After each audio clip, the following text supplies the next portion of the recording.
Whether you're looking for answers to specific life questions or seeking to become the best version of you possible, welcome to the Mental Breakdown and Psych Reg podcast, where we offer insight, information, and strategies based upon research and years of practice as clinical psychologists. So sit back, have a listen, and get connected with our hosts, Dr. Bernie Wilkinson and Dr. Richard Marshall. Welcome back for another episode on Millennials. And today we're going to talk about anger. And not anger that we feel toward the millennials, but perhaps a little bit of the anger that the millennials feel towards us as a result of some of the issues that we've talked about all week long.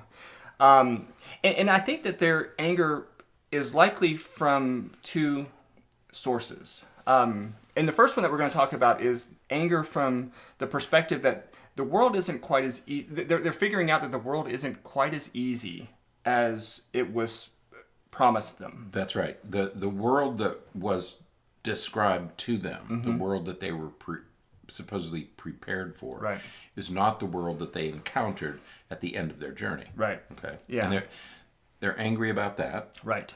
So let's talk about that one for a few minutes first, and then we'll get to the second one. So we have talked about all week that millennials, things have been given to them. They have not really had to work for much in their life. We really haven't done much to prepare them for adulthood, for being independent and self-sufficient. And we have phenomena like, failure to launch, and we have these issues where, millennials are graduating high school with 4.8 GPAs, and then they go to college and they end up dropping out of college because they can't manage there, and so they're not really prepared, and they're angry because things just aren't working out the way that they were promised. That's right. What they were told doesn't match with what they're experiencing. Right. Okay? Right. They were told one thing, and whether they drop out of college or they finish college and drop out of work. Right. Okay. Because what they're now experiencing is not what they were told was going to be happening. Yeah. And I think that in some ways, I'm thinking about college. We tell kids, or our kids have been promised, that whatever you want to do, you can do, and that college is expected. Right. So students go to college, and they major in something that they find interesting. And so let's say that they go to college and they major in English. Right. Now, English is a great major. It gives you a really good foundation. It helps you look at things and understand things from a different perspective. Right.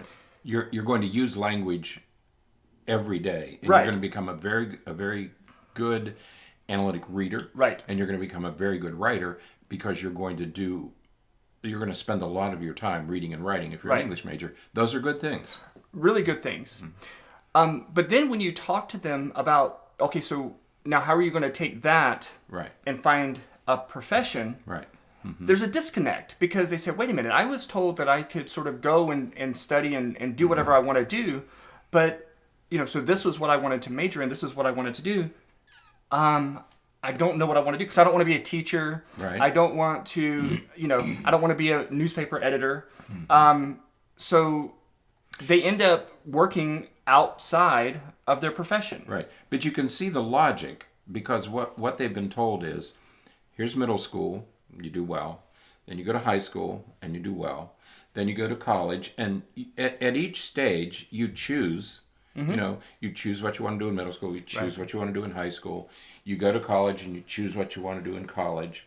So the expectation is the next step, I should be able to choose what I want to do. Okay. But suddenly you're confronted with the world of work. Right. Okay. Now the rules have changed. Right. Because you can't do what you want to do in work. That's right. You can have a degree in English, and that's fabulous. But does that translate into the next stage? Right. Well, if you've been going along this path, elementary school, middle school, high school, college, and everything is worked out the way you were told, you have exactly the same expectation for step 5. Right. Problem is step 5 doesn't work that way. Right. And so they feel that they've been duped. They feel that they have been misled. Right. Okay. And we can see, I think if we just take a moment and step back, you can see why that anger may be justified. That's right, because it might happen in college, Right. or it might happen in job. Right. But because in high school you're sort of coddled and Right. spoon-fed, and then you get to college and we don't care what you do, especially if you're at a large state university. Hey, if you don't go to class, if you don't come to class and you don't study, you're going to flunk out. Right. You're going to have problems. Okay? Right. And suddenly, for the first time in your life, the rules have changed. Right. And when the rules changed, they start to fall. They get angry. Right. Okay. And I think that and it's in part rooted in the fact, again, that some of these things are just expected. That's right. They're not going to college because they really want to go to college. They're going to college because they were told that this is just what you do. College is the new high school. Right. We all went to high school. It was unthinkable that you not go to high school. Right. And now, college is the new high school. Right. You go to college like you went to high school. Mm-hmm. But high school led to college. College doesn't necessarily lead to another step that's predictable. Right. Yeah. So there's a lot of frustration in that because, again, depending on what they choose to study. That's right. Their likelihood of working in an area that they may find interesting restricts. Because the world has changed so much. Restricts. It is restricted. It is restricted. Right. So, English majors, and now English is a pretty diverse thing, but I think that we have sort of gone STEM, science, technology, engineering, and mathematics. So we started all these STEM programs, and really STEM was born out of this idea. Right. It's like, okay, well, look, this is the area that we're seeing the biggest growth. So let's create schools that are just STEM schools. Right. And I think in a way that's good, perhaps ideal for students who aren't quite sure what they want to do. And so it's like, hey, I need to get a good job. I need to work. My interests lie in some of these other areas over here that I can't perhaps do yet as a profession, but I want to learn how to think in a higher ordered way. I want to learn how to analyze things from a higher ordered way. So I want to go to college. Right. Not sure what I want to major in.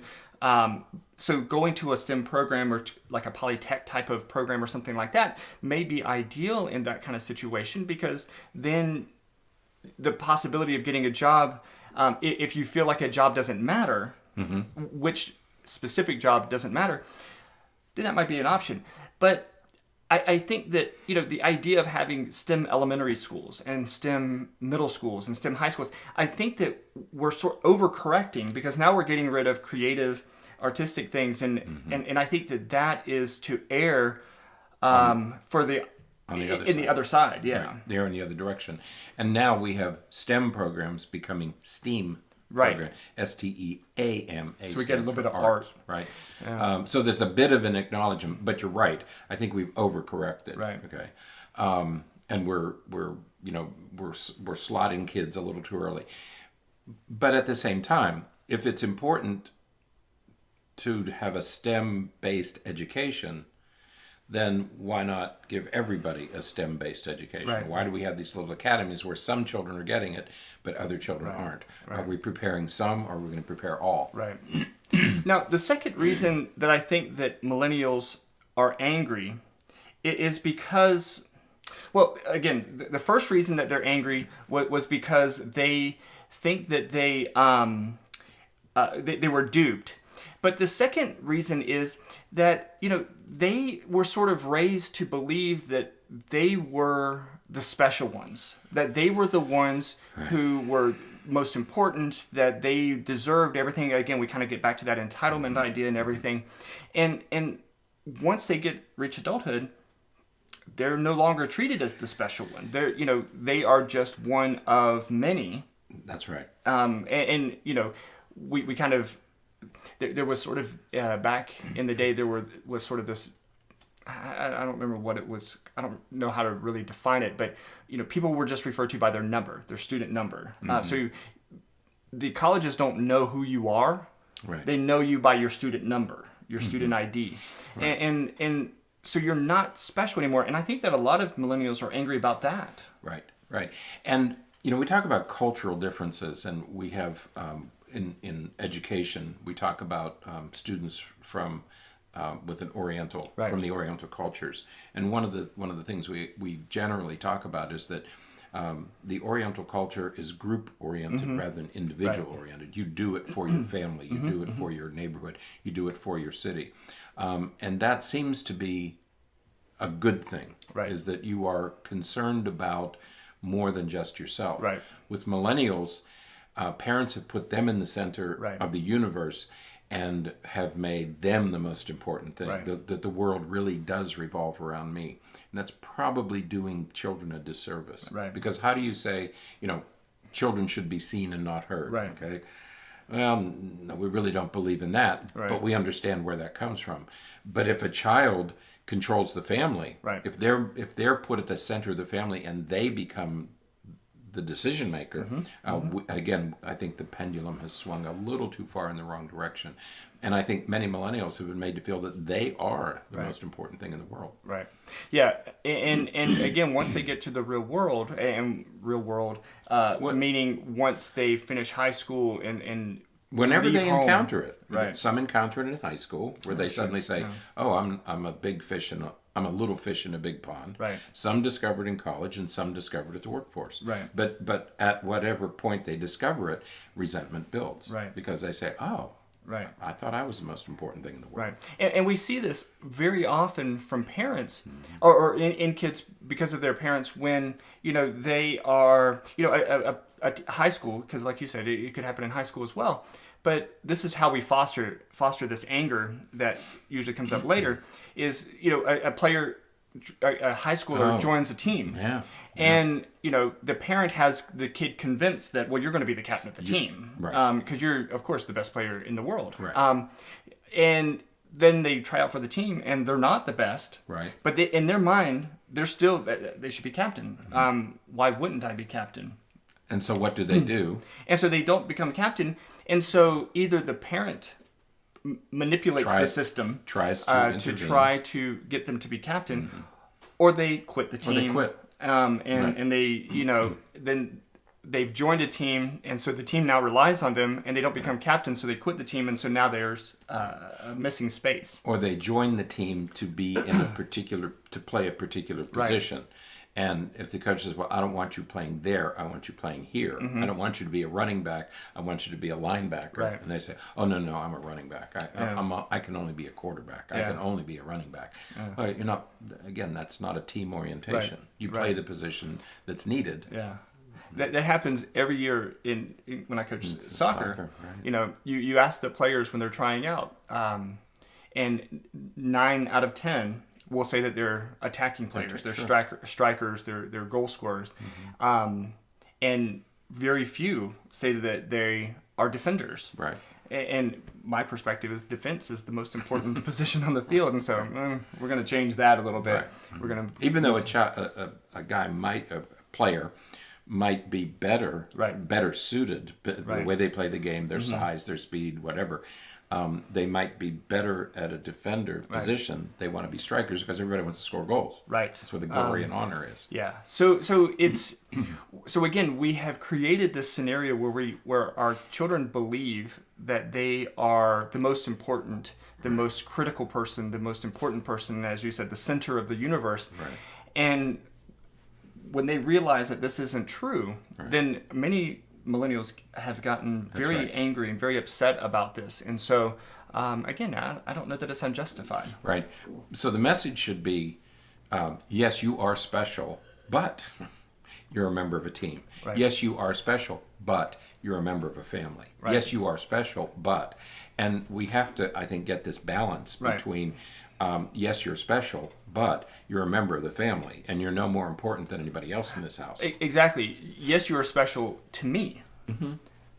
But when you leave this, walk out of the store, nobody else out there knows you're special. Right. They're not going to treat you that way. And so millennials, the message to you, it's not that you're not special. It's just that you're going to have to demonstrate you're going to have your specialness. You're going to have to earn special from everybody else. Right. Your parents may give it to you unconditionally, They shouldn't. They may give it to you unconditionally, but you're going to have to earn that special status from everybody else by being humble, by being helpful, by being considerate, by being thoughtful. By being a team worker, by having a sense of community as opposed to a sense of individuality. Right. So, so that falls in your lap, millennials. That's something that you have to do. That's right. So, all right. Well, I think that's it for today. That's it. We will have one more show this week on millennials where we're going to kind of bring it all together and talk about a few strategies and things that we will encourage you to think about and consider moving forward. So, but that's it for today. So check us back next week. Not next week, tomorrow. It'll be released today tomorrow. And tomorrow, right? Yeah. Who knows? We've changed how we're doing things, and so it's... and we're beginning to speed into the new semester. If you're in high school, the grades have come out. So new grading period. College and university students are beginning to accelerate toward midterms. Right. And so everything's beginning to pick up. The shake off the dust from the holiday. It's February. I know. March is halfway through the semester, and so things are beginning to accelerate now. So we'll get busy. So all right. So make sure you subscribe, follow, check us out, because who knows what we're going to be talking about we have next some week. And interesting stuff coming up that we're going to be talking about in the next couple of weeks. I've got some new things for you too. I have some new ones too. So. All right. So we'll be back tomorrow. Have a great day. Stay happy. Stay healthy. And forget to be afraid.